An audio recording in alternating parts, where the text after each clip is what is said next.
Ladies and gentlemen, hello to all our fans. Welcome to another edition of the EPL Fanbase Show, the show that keeps you in touch with the happening at the English Premier League. We analyze from the transfer market and all the 38 matches in the season. So far, we've reached match day 3, and a lot is happening. You can't afford to miss the show. So welcome on board Charles Ndolo, a football pundit.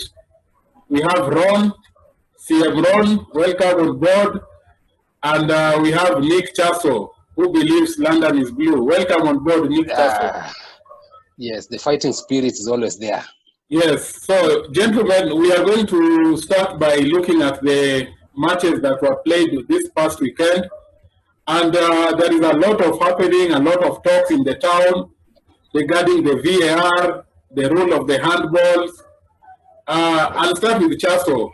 Chasso, having played football as a football coach and pundit, what do you think of these changes, the VAR? Is it here to promote the sport, or are we slowly seeing the death of sport? Okay, what I can say, FIFA is bringing a lot of changes, and maybe the football world is not very ready for all these changes, and everybody will feel like they have been wamelaliwa sana. But I think they should be, the changes are too much. I think they're too tough and they're too much. Football needs to be flowing. Football, the days when football, a referee could make a mistake and we say a referee's mistake is allowed, they should be, part of it should be still in the game. If you try and commercialize everything, we put everything in the VAR, then sasa itakuwa siku ingine referee atakaa tu kwa box, and then maybe they can control the game even from the PA system or something. I think that's my take on that. But for now, some of them they are too tough. Kama the one for Manchester, it was a really tough call. Dolo, do you think I've heard people saying that Manu has just renewed the VAR account? Is that the case? The subscription, they call it the VAR subscription. Yeah, so I think to be frank, Steve, I think VR has its own advantages and good side, but we are not seeing it work as it should work, because they say VR should apply, I think, where there is a clear and obvious error, maybe which the referee has not seen. But it's working for every small, minute, decision or something goes wrong, and they go back to VAR and they look at it, and I don't think it's supposed to be working that way.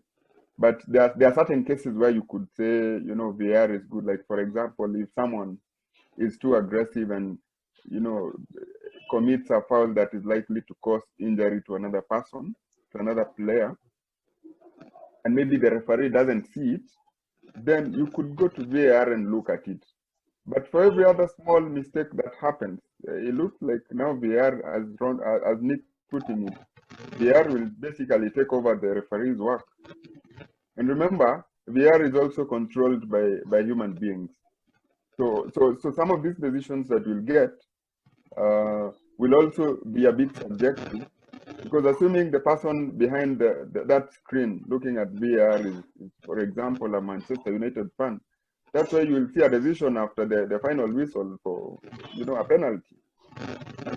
So I think we just need to make sure it's used properly, not subjected to abuse, because I think at this point we are moving away from using technology as an empowerment to actually using it to abuse the privileges that it should actually be giving us. Okay, now it was so strange, because what happened in that Brighton United match, Ron, what do you have to take of that? Because in as much as VAR, and that's why people are questioning, was the referee right after the final whistle? Then players are called back and penalties taken, and that's the win. Ron, what do you think of that? You've never seen anything like that before. None of us has seen anything like it. Like, it has never happened. this is something very new, unprecedented, and very outrageous, I have to say. Very outrageous. You see, we've been talking VAR and use of technology and so on, and Lolo makes a good point where when he says that it is how we are using the technology, how is VAR being used? It has its advantages and advantages. Now, you see, the way the Premier League is moving now is like we are giving VAR too much importance. Right now, a referee, a poor referee, and an average referee, and a good referee who is on the pitch, almost we can't tell who is who, because at some point, even the linesmen, they tell them hold up, down, then wait. The players know they continue, they score, and they say let's score, let's wait for the VAR to do its work, and so on. So we are giving too much power to VAR, and I think it shouldn't be that way. And then the problem maybe is with the people who are using VAR. It may not be VAR itself, but how are we using it? And the very, very outrageous handball rule that was amended. I think we shall get to that. But if you see like the game of Brighton and Manchester United, earlier, last week on the show, I said it would be a very difficult game for Manchester. And I also rightly predicted that Mbappe would score anytime in that game, which he did from the spot, a very cheeky penalty. Yeah, but it goes on. Brighton had a better game. It was very harsh on them to walk away with nothing.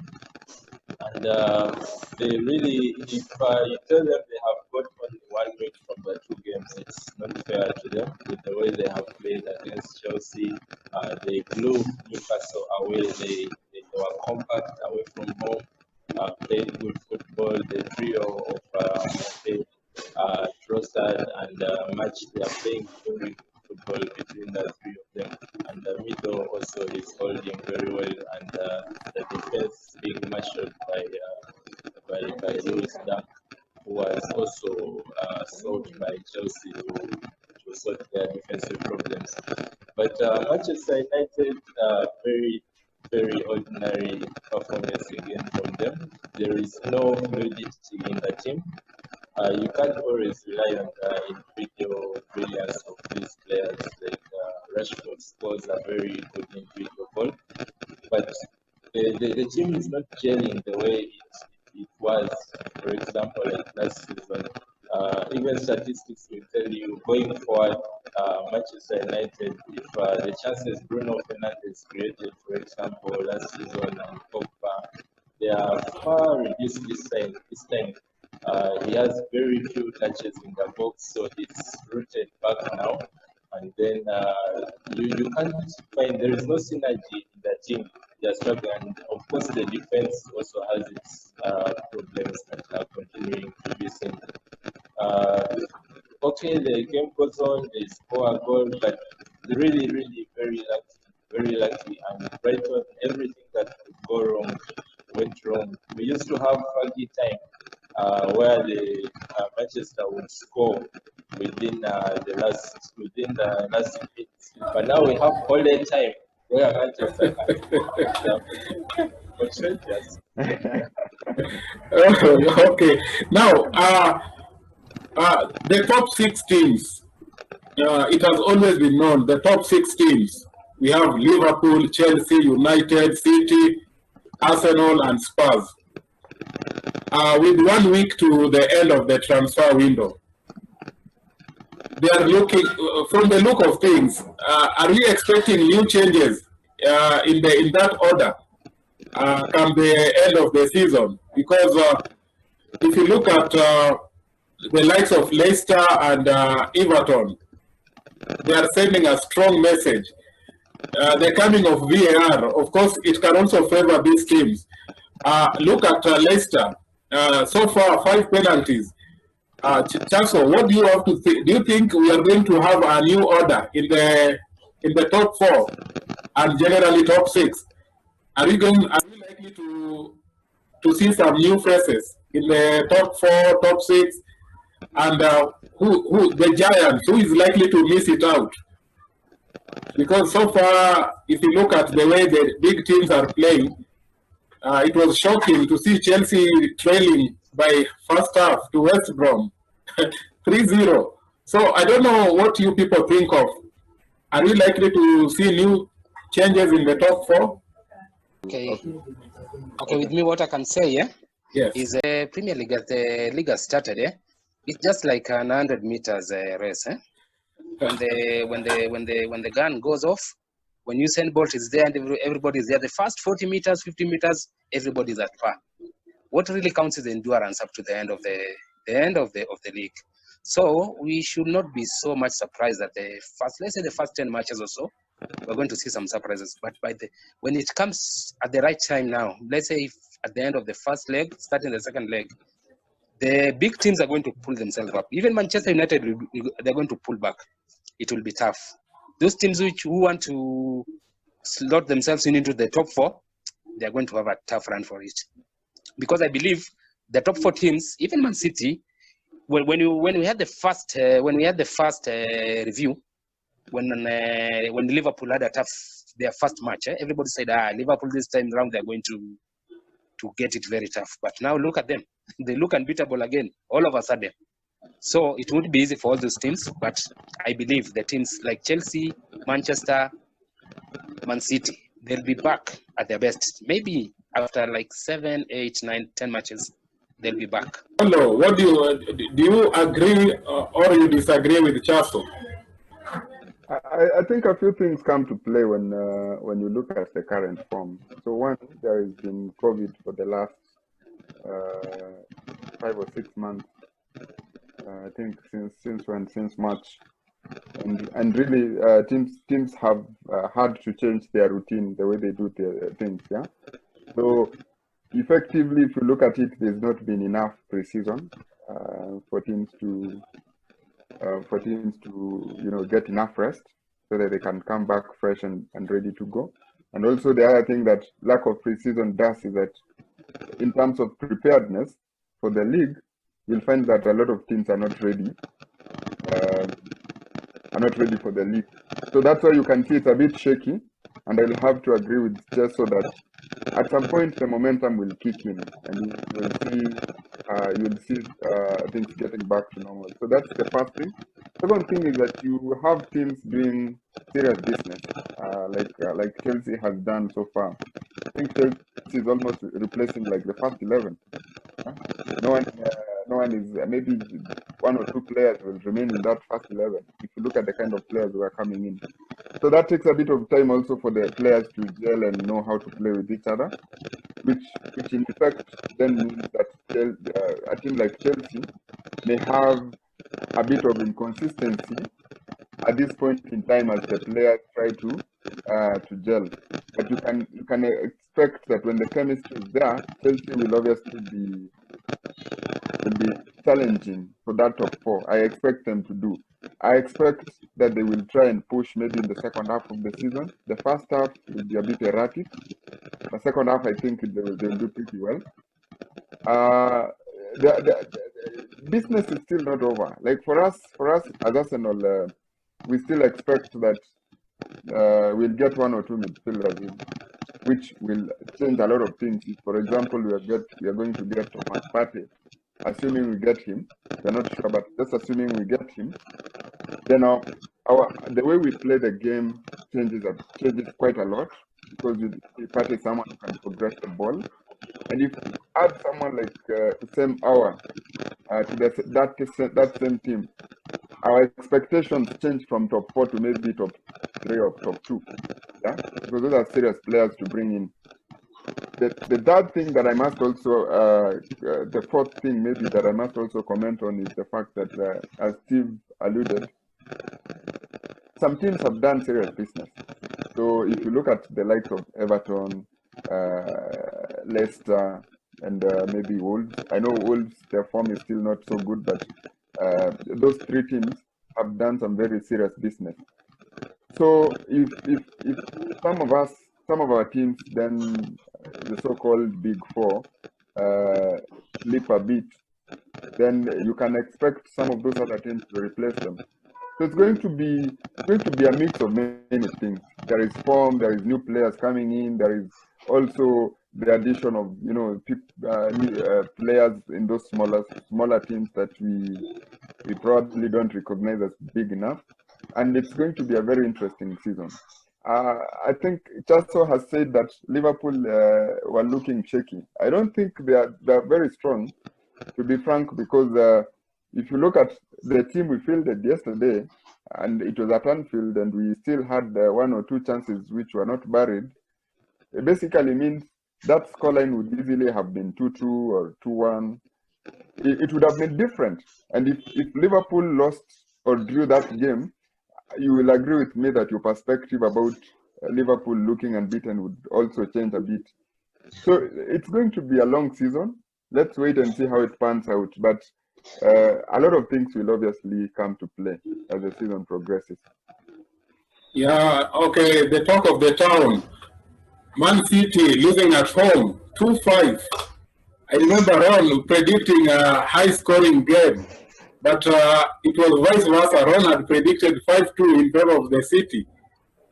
But the game ended in 2-5.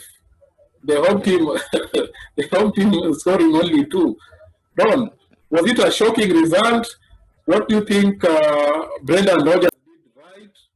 Because just before the match, the midweek, Leicester had rested most of their players when they were playing the EFL versus Arsenal. So, did Brendan Rodgers got it right, or do you think the VAR played a big role? Because still in the same game, I think Leicester scored 3 penalties in that fixture. So, Rod, what do you have to say? Was it City were at their best form, and because of the new rules, or Brendan Rodgers got it right, or Leicester is a team to watch? What do you think of it? Yeah, Leicester, Man City, shocking results. What was shocking about it was the winner and how emphatic the win was. Guardiola had never been beaten thoroughly at home the way he was in that game. He was completely obliterated, 5 goals. And okay, I expected both sides to score, like earlier I predicted 5-2, because I saw the way the teams played. They both had a couple of goals in them, and probably more. Yeah, and that game shows you something Brandon Rodgers has achieved at Leicester, a particular way of playing. Actually, after the press conference, he says that it's taken him about 11 years to play like that, which I really don't believe that it took him 11 years to play like that. What was the beauty about the game is Brandon Rodgers brought a new perspective to the way he should play the big boys. You see, you cannot compete with Man City man for man, player for player. They will crush you, and he knew it. He had to play the defensive waiting game, and you play on the counter. The Man City defense has its problems. They are not good enough. That's why actually they were telling the market they are going to sign Diaz for 65 million. Yeah, 65 million to try and slot into that central defense. Unfortunately, their best defender in Laporte is not fit enough to play. Most of the time is in the sick bay. Probably he spends most of the season with injuries. Very unfortunate, but it's one of the most gifted central defenders probably we have in the league. Jimmy Vardy, very exceptional. He's making 34 very soon, but he's running like a 25-year-old. And it shows you efficiency. When I used to play as a 9 in my football, my coach used to tell me, conserve the energy, conserve the energy. You don't have to chase the ball this way, that way, and that way. And you have to be effective. Jamie Vardy was very effective. I think if you see the whole game, the statistics will tell you he has about just over 15 touches and he has 3 goals. So it shows you he has very clever movement, like on his second goal, good play and that cheeky finish. Very, very good on the ball. All the penalties were all penalties, and Man City were caught out. All of them were penalties. Thankfully, the game was not spoiled in that aspect. Ake and his partners, they were really put on the left edge. And you saw Harvey Barnes, very, very, very good. Underrated, but he's really good. And Castagna, when he was signing from Atlanta, he came in to slot in for the departed Chilwell. But Pereira is injured, so he can't play on the left, where they now play Justin, and Castagna comes in from the side. He's already delivered a goal, 2 assists. He looks like a really very, very good replacement, probably even looking better than what they had. So Leicester is doing well, a team to watch, but always it's that depth in the squad. When you look at their team, it's just if somebody gets injured or they have a couple of injuries, is how they cope up. Yeah, but they are looking good. And Man City, it's more than just the bad defenders. Also, you look at the tactics of Guardiola, how he sets up the very offensive. The team can defend and hit you on the counter. How prepared are you for that? He always has one plan A. If it's stopped, he doesn't seem to have an alternative way of playing the football game. And also, COVID comes into play. He plays that game without a striker, and later he brings on Delap from the young brains to try and help him. But also, it's going to be key in this season, where teams are going to suffer with few squads. We've seen that with Burnley. Man City has suffered. Wolves is also suffering. So a lot can happen within the season, and it's the unfortunate situation of COVID that the season is not really so easy to predict. A lot can happen. Is it possible to compare City and Barcelona? Can we say that maybe City are aging? What's going to happen if they don't strengthen in this transfer? Chaso, what do you think? Because everyone, before the season started, everybody was tipping City to be the one challenging Liverpool. After losing to Leicester, people have started changing minds. And the Leicester team, this Leicester team, are they going to do a repeat of their last time they won the championship? Because even in that season, they didn't win the first 3 games. What do you think of it, Chaso? Okay, what I can say, yeah, I think,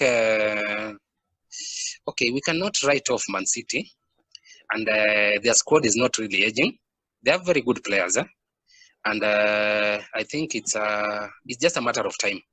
They're going to pull themselves together. It was very unfortunate. I think Guardiola never expected the formation that Leicester came in with.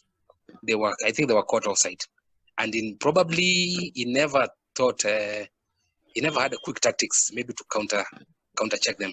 Because by the end of the day, when you check the statistics of the match, Man City had all the possession. They had the most shots and all that.